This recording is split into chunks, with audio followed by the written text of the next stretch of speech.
வணக்கம். வில்லம்பு செய்திகள். திருவள்ளூர் மாவட்டத்தில் அரசு பள்ளிகளை தேடி பல்வேறு கிராமங்களுக்கு சென்று சமூக பணிகளை செய்யும் இளம் எழுத்தாளர் தமிழ்வாணன் அவருடன் இணைந்து வழக்கறிஞர் வினோத்குமார் பள்ளி மாணவர்களுக்கு விழிப்புணர்வுகளை வழங்கி வருகிறார். திருவள்ளூர் மாவட்டம் பூண்டி ஒன்றியத்திற்குட்பட்ட ஊராட்சி ஒன்றிய தொடக்கப்பள்ளி கனகவல்லிபுரத்தில் உள்ள மாணவ மாணவியருக்கு நல்ல ஆலோசனைகளை வழங்கி வாழ்வில் எப்படி நாம் முன்னேற வேண்டும், புத்தகத்தின் பயன்பாடு என்ன, புத்தகம் வாசிப்பதன் மூலம் நமக்கென்ன பயன் கிடைக்கும் என்பதை தெளிவாக எடுத்து கூறி கடைசியில் பள்ளி மாணவர்களுக்கு தான் எழுதிய புத்தகமான விரும்பினால் பெறுவீர்கள் என்ற புத்தகத்தோடு நோட்டு எழுது பொருட்களான பேனா, பென்சில் மற்றும் மழை காலங்களில் குளிரை தவிர்க்கும் வண்ணம் குல்லா மற்றும் ஆசிரியர்களுக்கு குடை வழங்கப்பட்டது. இதனைத் தொடர்ந்து பிளேஸ்பாளையம் அல்லிக்குழி பகுதியில் மழையால் பாதிக்கப்பட்ட மக்களுக்கு பிரெட் மற்றும் குளிர்காலங்களில் பயன்படுத்திக் கொள்ள போர்வைகள் வழங்கப்பட்டது.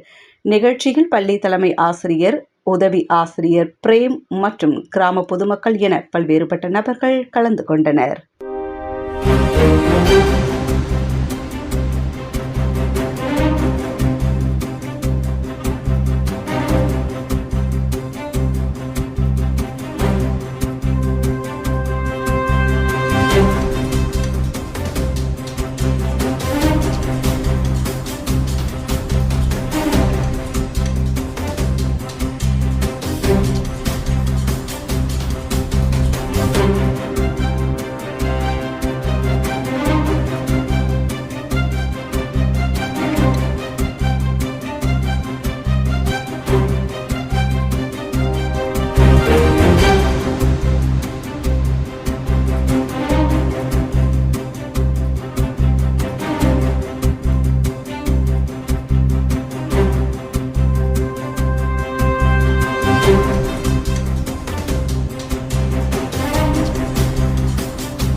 உடனுக்குடன் செய்திகளை தெரிந்து கொள்ள வில்லம்பு சேனலை சப்ஸ்கிரைப் செய்யவும்.